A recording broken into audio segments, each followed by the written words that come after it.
que dão aula na escola bíblica, vários professores da escola bíblica são uma bênção. Nós temos vários discipuladores que têm feito seus GDs, são bênção.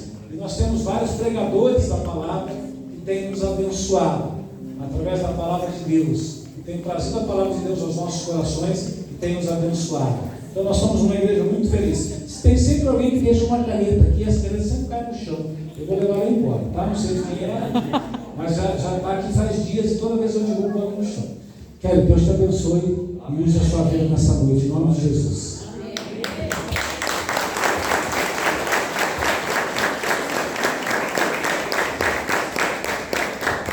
Boa noite, igreja. Boa noite. Paz seja convosco, amém? Amém. Glória a Deus pela sua vida estar nessa noite aqui. Eu sempre pego o ministério do louvor terminando e eu sempre vou cantando já, né? Quando faz assim dessa parte, eu fico meio nervosa. Eu gostaria que você olhasse para esse irmão que está do teu lado, tanto para a direita quanto para a esquerda, e você vai dizer assim para ele: estamos em obras. Você crê nessa palavra?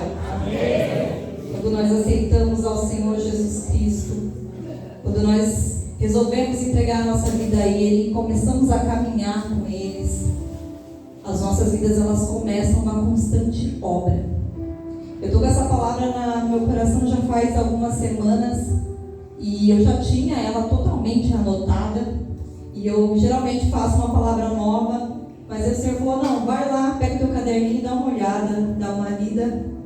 E eu fui procurar esse caderno e não achei em lugar nenhum. E eu falei que orar ao Senhor, eu falei: não, vamos lá, vou orar ao Senhor para ver o que Ele tem de novo para nós. E o Senhor mesmo assim me confirmou a mesma palavra em outro capítulo. Então eu creio que algo o Senhor tem para fazer para a tua vida nessa noite. Mas para que isso aconteça, eu gostaria que você abrisse o seu coração. Então, antes de a gente começar a ler a palavra, eu queria que você curvasse a sua cabeça, fechasse os seus olhos. Se desliga de tudo que tem lá fora, se desliga das contas que nós temos para pagar amanhã, da semana que nós temos amanhã, e diga: Senhor, hoje que os meus pensamentos sejam seus, que o meu coração sejam seus. Pai, que o Senhor ministre na minha vida, Senhor, aquilo que realmente o Senhor deseja, e não aquilo que eu vim buscar nessa noite. Nós não sabemos, Senhor, o que é melhor para nós, mas o Senhor sabe tudo o que é. Tudo que nós levantamos até que nós vamos dormir. Quando nós respiramos, Senhor, mesmo assim às vezes nós esquecemos de agradecer, mas o Senhor está conosco e a sua mão está sobre as nossas vidas. Então nessa noite, Pai, usa, Senhor, a minha vida, Senhor, não como querem, não como ministra de louvor, Senhor, não como ministra da Tua palavra, mas sim como instrumento vivo, Senhor. Que nessa noite a minha vida seja para jorrar, Senhor, sim, aquilo que o Senhor deseja para nós. E antes de ministrar para a igreja, Senhor, que o Senhor possa ministrar no meu coração. Amém? Você crê nisso? Amém. Abra a palavra do Senhor em Neemias. Algumas pessoas falam Neemias, eu vou falar Neemias. Capítulo 6, verso 1.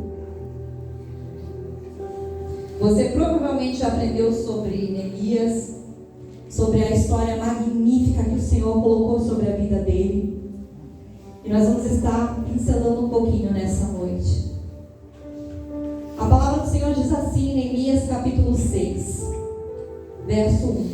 Tendo ouvido Sambalate, Tobias, Gesem o arábio e o resto dos nossos inimigos que eu tinha edificado o muro, e que nele já não havia brecha nenhuma, ainda assim, nesse tempo não tinha posto nem portas nem portais. Sambalate e Gesem mandaram dizer-me: vem, encontremos-nos nas aldeias no Vale de Ouro. Porém, tentavam me fazer mal. Enviei-lhes mensageiro a dizer: estou fazendo uma grande obra, de modo que eu não posso descer. Por que cessaria a obra enquanto eu deixar e for ter convosco? Somente até aí. Amém. Contando um pouquinho sobre Neemias. Neemias era copeiro do rei, um cargo de alta posição, porque naquele tempo não era qualquer um que era copeiro, era alguém que tivesse sido muito escolhido. Nós sabemos que ele provava não somente o vinho, mas as comidas que vinham ao rei para que não fosse envenenado. Então era um cargo alto, porém um cargo perigoso, né? Porque se alguém tentasse envenenar o rei, primeiro ele morreria. Mas desde aí a gente já vê que a mão do Senhor está sobre a vida dele, o livrando. E Neemias, nesse tempo, ele poderia se importar somente com ele, porque ele estava dentro de um palácio, servindo ao rei persa, com toda a instabilidade de vida. Porém, chega alguém dizer para ele, para tirar ele da zona de conforto dele, dizer assim: olha, o teu povo, aquele que foi escravo lá da Babilônia, está na miséria. Eis que os muros estão destruídos, há saqueadores, há pessoas roubando, o povo está sofrendo.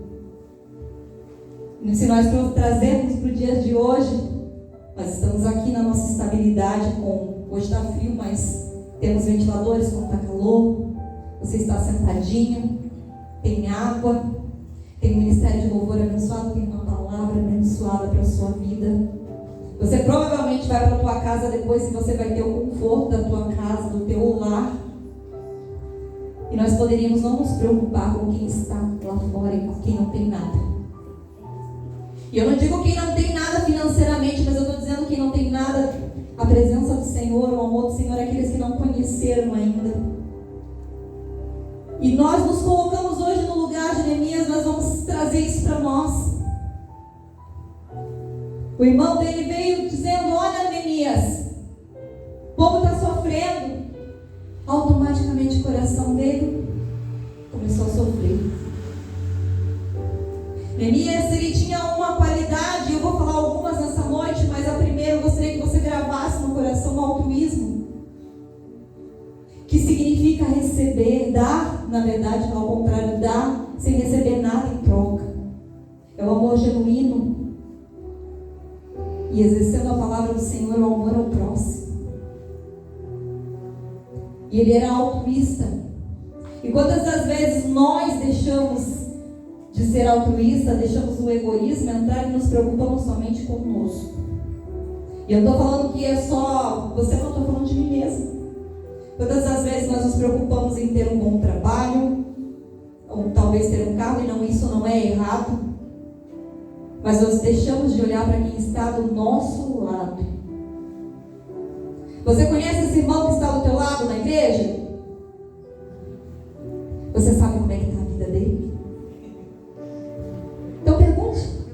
Diga assim para ele: como é que você está nessa noite, meu amado ou minha amada? Muitas das vezes nós conhecemos, mas não conhecemos. A gente tem falado isso no GD com as meninas. Nós conhecemos, mas nós não conhecemos.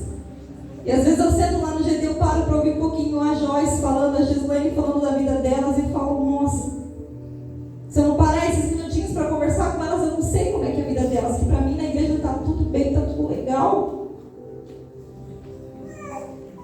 E você não vai conseguir conhecer esse irmão nessa 1 hora de culto, 1h30, a não ser que você mande uma mensagem para ele, que você se aproxime dele. E é por isso que nós somos a igreja do Senhor. E esse irmão, ele vai exercer isso com outra pessoa lá fora, e assim vai ser efeito formiguinha. E é assim o vídeo do Senhor. Altruísta é uma palavra difícil, mas nós precisamos exercer isso para tentar ser parecidos com Jesus, ou nós estaremos em vão aqui. Segunda qualidade de Neemias: ele era um cara ocupado. Quantas funções você tem no seu dia a dia? Eu, milhares. E aí nós pecamos às vezes para dizer assim: quando eu terminar a faculdade, quando eu terminar isso, eu vou fazer isso para o Senhor Jesus. Eu acho lindo o ministério de louvor cantar, mas eu só vou estar lá o dia que eu tiver um tempo para ensaiar com eles. Há um tempo para fazer isso, um tempo para fazer aquilo. Quero te dizer nessa noite que Jesus, que Deus, ele chama aqueles que estão bem ocupados.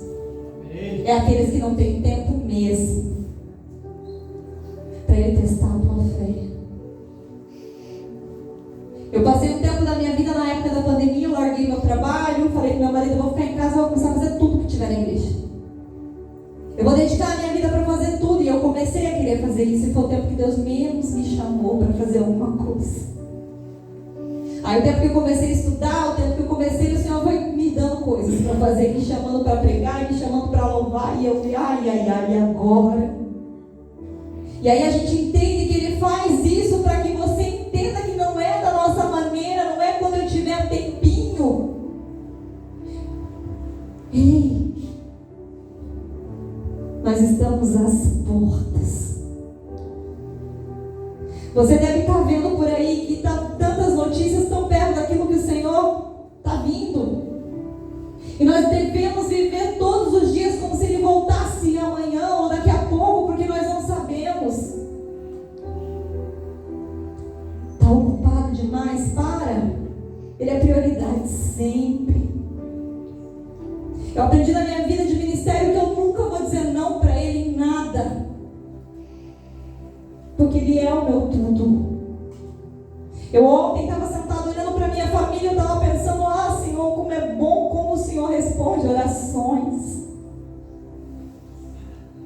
Sozinha pensando como Ele é bom e como às vezes nós somos egoístas para não enxergar. Quando nós queremos mais e mais e mais, mas não é mais da presença dEle, não é mais em servir, é mais em coisas materiais. Dá um pouquinho mais de tempo para mim, Senhor, para mim fazer o quê? Para mim fazer outra coisa que eu preciso, que está faltando na minha agenda.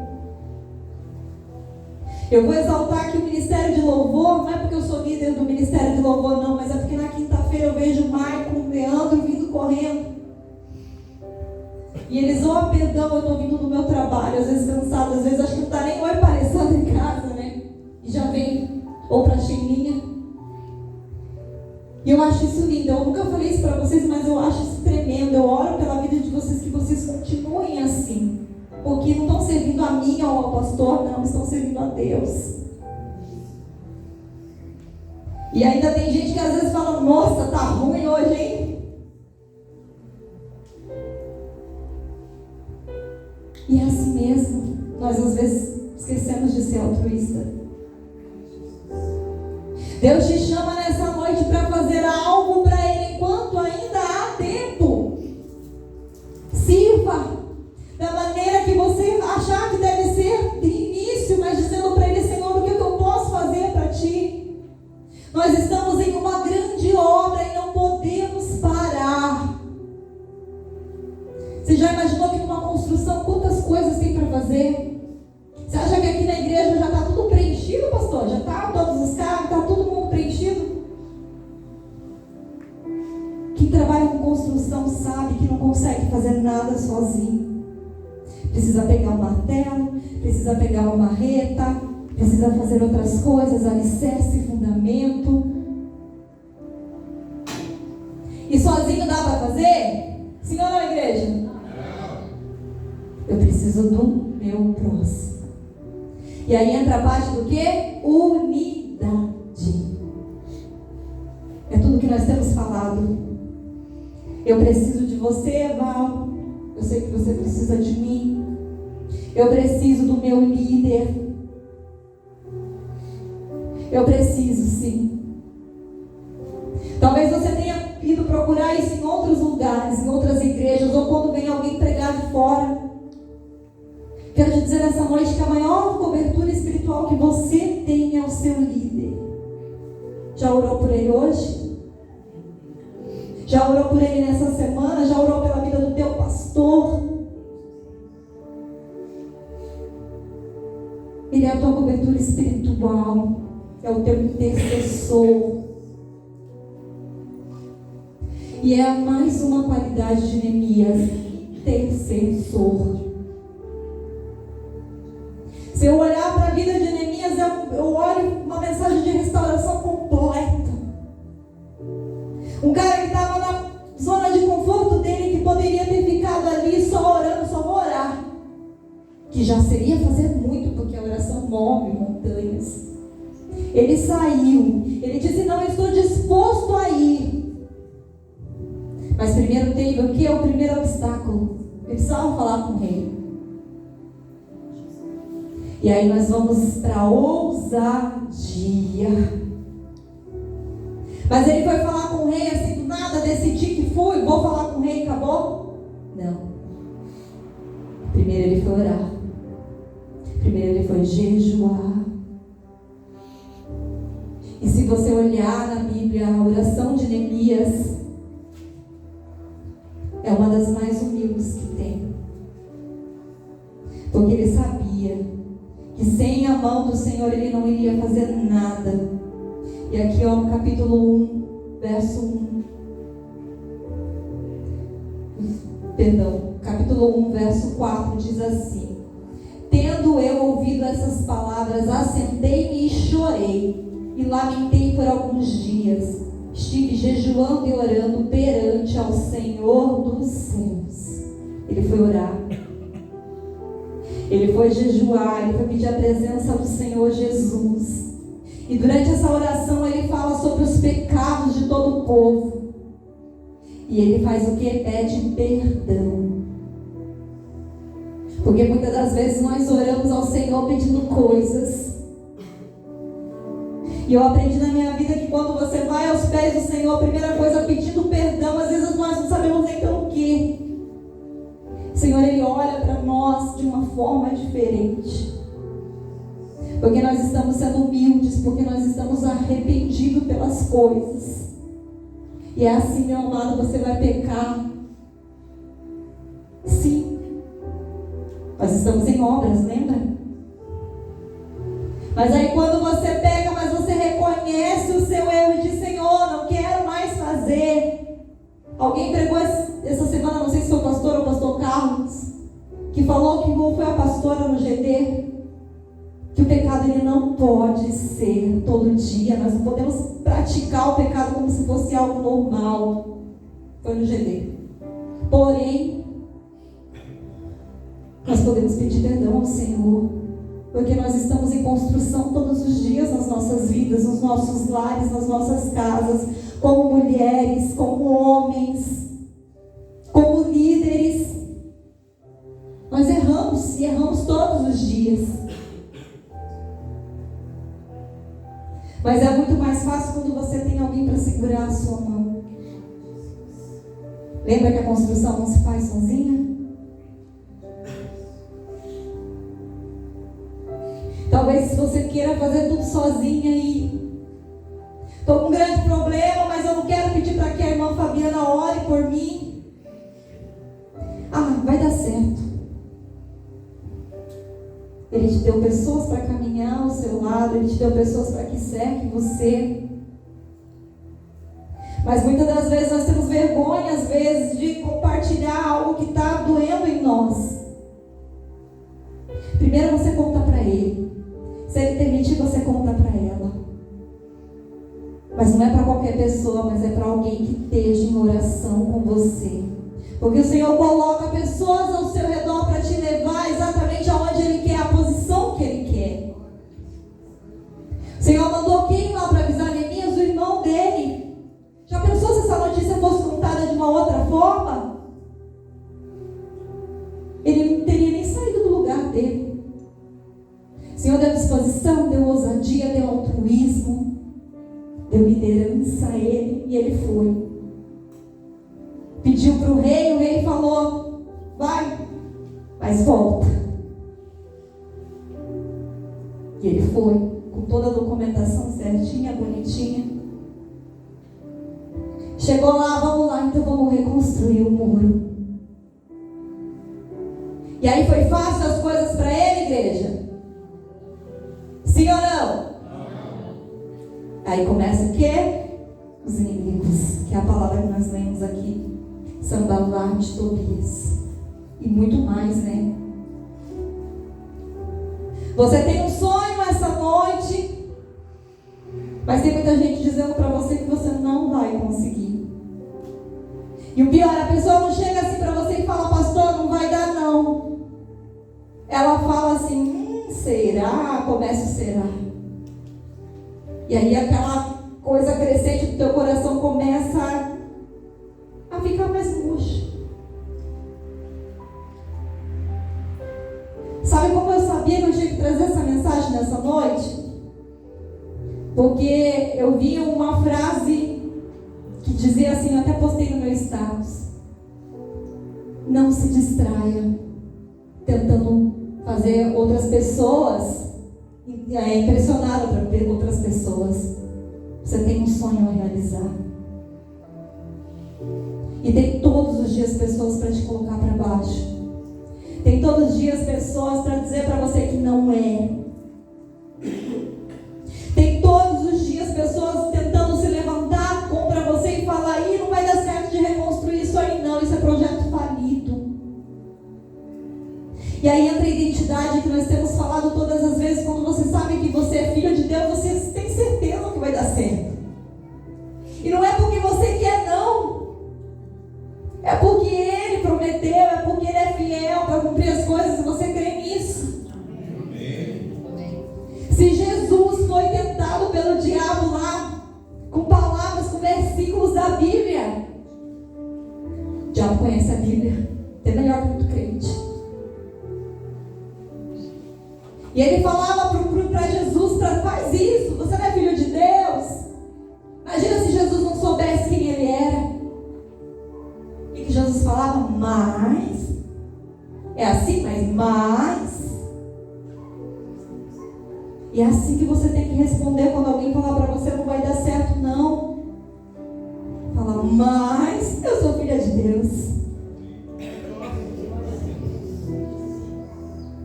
Essa semana aconteceu algo comigo, que eu vim pro GD, e nossa, glória a Deus pelo GD, pastor, essa semana.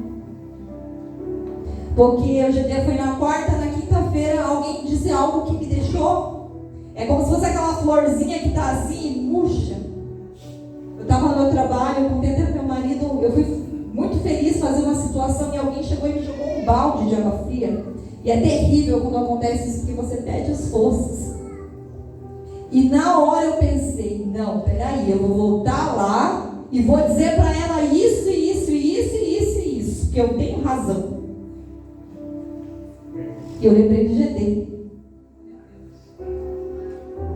O Espírito Santo ministrou: guarda para você, confia em mim, entrega para mim isso. Entrega toda a tua raiva, entrega todo o teu nervosismo, volta. E eu subo uma rampa assim, eu fui descendo a rampa.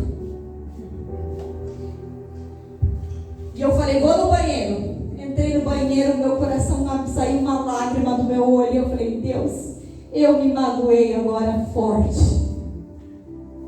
E a minha vontade é lá, Senhor, de fazer isso e de mostrar para essa pessoa que não é assim. Mas o Senhor está dizendo para mim que não, eu não posso fazer isso. E a maior raiva que a gente quer questionar Deus é dizer não. E a gente sabe que não pode, que o Espírito Santo não deixa. E eu lembrei do GD, eu falei: a pastora ministrou isso e isso, oh meu Deus, foi ontem. É porque eu só sabia que já ia acontecer isso hoje. Eu respirei fundo e fiquei alguns minutos para baixo ainda, e o Espírito Santo foi me alegrando de novo. E eu entreguei na mão dele. Eu tenho certeza que essa causa já está resolvida. E é assim que nós temos que fazer. Ser crente não é que você não vai passar por situações que você não vai se revoltar ali na hora. É ao contrário, é como é que você recebe isso e como é que você vai pôr isso em ação. Já pensou? Neemias lá em cima construindo e todo empolgado, feliz. Ei, meu Deus, o Senhor está protegendo o meu povo. O muro significa dignidade, por isso é tão importante. Proteção. E aí os inimigos querendo: desce daí, não vai dar certo. Peraí, eu não posso parar. Tenho coisas a realizar na casa do Senhor, eu não posso me distrair. Essa mensagem me lembrou a campanha do pastor. Quantas coisas o pastor testemunhou que teve durante essa campanha. Imagina se ele falasse: não vai dar certo. Está começando a dar errado várias coisas aí na sua vida. Para. Coloca nas mãos do Senhor e diz: Senhor, quais são os inimigos que têm se levantado para que esse muro não fique em construção, Senhor? Traz pessoas para perto que tragam tijolos, que tragam argamassa, para que possa construir.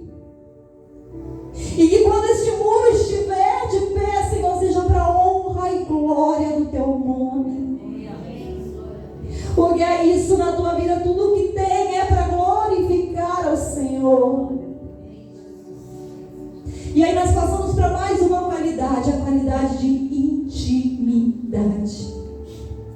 Não existe nada, meu amado, guarde isso no teu coração, nada na casa do Senhor que você consiga fazer sem intimidade com o Senhor. Você conhece a sua esposa, você conhece a sua filha, você conhece os seus irmãos, você conhece os teus pais, mas você não está conhecendo o Senhor. Um Deus que tem se levantado todos os dias esperando simplesmente um bom dia. E aí nós colocamos a nossa corrida da vida antes. Não importa o que você tenha que fazer, primeiro Ele. Senão você já sabe que todo o resto. Como é que a palavra do Senhor diz? Buscai primeiro o reino de Deus e todas as outras coisas vos serão acrescentadas. E é só monetariamente? Não. É no teu lar. É casamentos que às vezes você está deixando de lado, sem escutar a sua esposa, sem escutar o seu marido. Está tudo certo, Senhor. Estamos aí há 20 anos casados, 30 anos. Para que eu vou escutar ela? Precisa reconstruir. É relacionamentos de pai para filho. É amizades. Precisa reconstruir. Precisa que você olhe para um lado, enxergue o que você está sentindo mesmo. Como é que você tem se sentido, minha irmã? Eu posso colocar algum tijolinho aí para te ajudar a construir? Seja aquele que leva a mão de obra e não aquele que tira a mão de obra. Faça a diferença na vida de outra pessoa. E às vezes você não vai ter para fazer a diferença da forma que você quer, mas faça com o pouco que você tem. Isso é muito importante. E quando nós falamos de intimidade, nós falamos sobre a glória de Deus. O Maico leu no início sobre a glória. A glória de Deus ela é revelada sobre as nossas vidas. Mas para que essa glória seja revelada, não é só ali no momento do louvor, não é só no momento da palavra, nós temos que querer essa glória para as nossas vidas. É uma glória transformadora. Da maneira que você sai da porta para fora, é a glória como é resplandecida sobre a sua vida. Eu estou aqui, eu estou pulando na presença do Senhor, eu estou no manto do Senhor, no corpo, que nem diz o Lucas. Mas e daí, quando é que você sai para lá? Fica tudo aqui dentro, o pastor fechou a porta, a glória ficou presa? Já imaginou se eu não tivesse a glória do Senhor lá no meu trabalho? Como é que eu teria agido? Teria lançado a pedrinha. Falando em Pedro, como é que é Pedro antes e depois da glória? Você já parou para pensar nisso? O exemplo claro. Pedro antes da glória negava o Senhor. Pedro antes da glória não sabia qual era a sua identidade no Senhor. E Pedro depois da glória, Ele é o caminho. Venha, vinde a mim. Como é que está sendo você antes e depois da glória do Senhor? Você já teve milhares e milhares de momentos na presença dEle. Não é possível que você saia da mesma maneira. Ontem nós assistimos, eu e meu esposo, o filme A Forja. Eu não recomendo muito filme, mas esse eu vou recomendar para você, porque quem não assistiu é tremendo. É do início ao fim, algo assim. É sobre, não vou dar um spoiler, mas você vê ali tudo isso que nós estamos falando sobre a unidade. Sobre ter alguém para te discipular, para te dizer que esse é o caminho. É sobre um antes e depois, é sobre renúncias. Às vezes o Senhor está te pedindo aquilo que mais você ama, aquilo que mais te dói, entregar para Ele.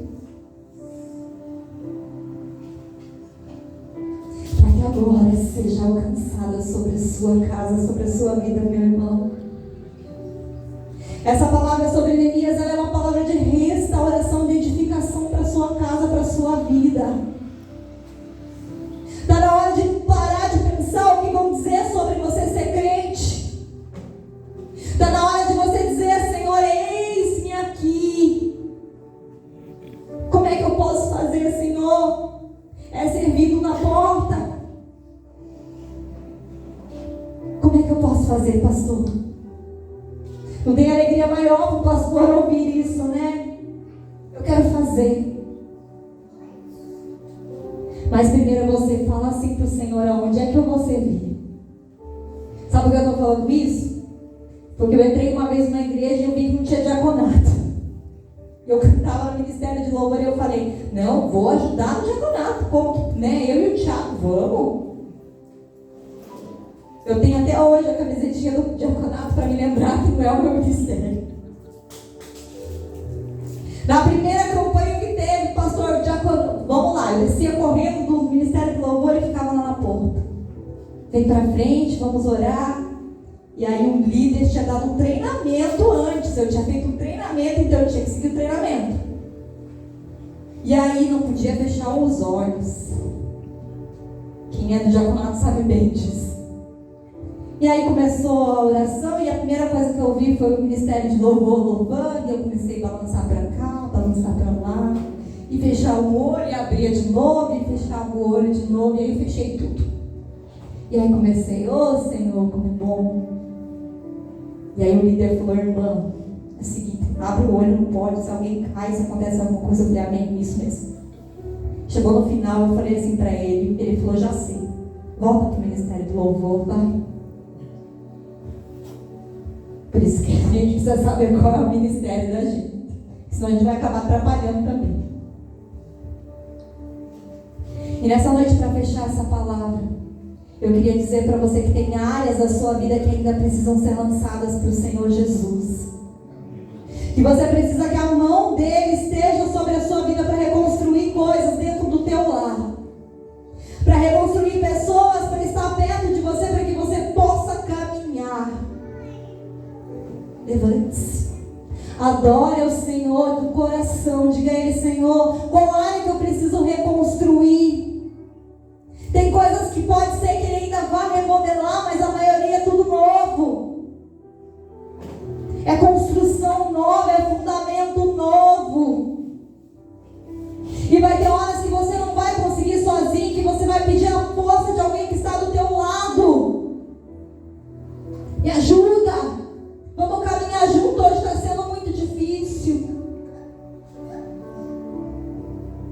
Essa palavra é uma palavra de unidade, sim. Neemias, ele conseguiu construir o muro e teve muitas das vezes inimigos que se levantaram para tentar enganar ele. Pessoas que se diziam profetas que não eram profetas. E aí entra o discernimento para a gente fechar. Discernimento espiritual. Você imaginou se ele não tivesse discernimento? Ele estava morto. Teve profetas que falavam assim: vem, entra no templo, onde nós sabemos que não era permitido na época. Vem para o templo. E ele falou: peraí, não é do Senhor isso. Quantas coisas às vezes têm sido faladas para a sua vida e você tem como você tem discernimento, você fala assim: não, isso não é para mim. Peça discernimento espiritual para o Senhor, peça que Ele abra os teus olhos para que você enxergue. Peça a glória dEle. Os muros, eles foram reconstruídos em 52 dias. Neemias venceu. Tudo isso porque a mão do Senhor estava sobre a vida dele. E nessa noite eu queria que você fechasse os teus olhos. Eu queria chamar o ministério de louvor. Nós vamos estar cantando uma canção e fazendo uma oração neste mesmo momento.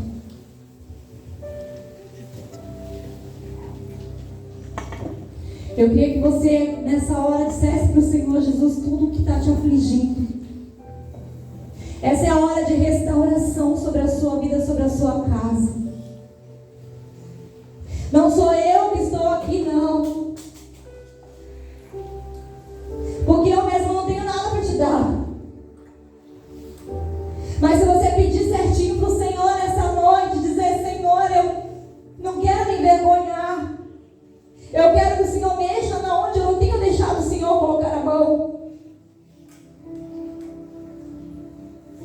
Porque nós temos às vezes sido egoístas para dizer: mexe aqui, mexe ali, mas ali não. E muitas das vezes vai ser assim, meu amado. Vai doer para que o processo seja feito. Ele nessa noite quer restaurar o seu coração. Ei, não é nada mais do que um coração contrito para agradar o Senhor. Eu não sei a maneira como você chegou nessa noite. Eu não conheço a sua vida, eu não sei talvez nem o teu nome. Mas Ele te conhece, Ele é Bassará. Ele conhece você desde o ventre. E eu amo dizer isso porque desde o ventre tem coisa melhor do que ser gerado na presença do Senhor. Talvez aquele sonho que você tem sonhado tanto, você colocou no baú e fechou, falou: ah, Deus, não dá certo não. Diga a Ele nessa noite: restaura os meus sonhos. Abre o baú e diga: Senhor, olha, Senhor, aquilo que o Senhor deseja para mim. Feche teus olhos. Nós vamos estar cantando uma canção e você vai conversar com Ele nessa noite. É só você e Ele, aleluia. Digno dessa canção, só Tu és, Senhor. Diga palavras de amor ao Senhor.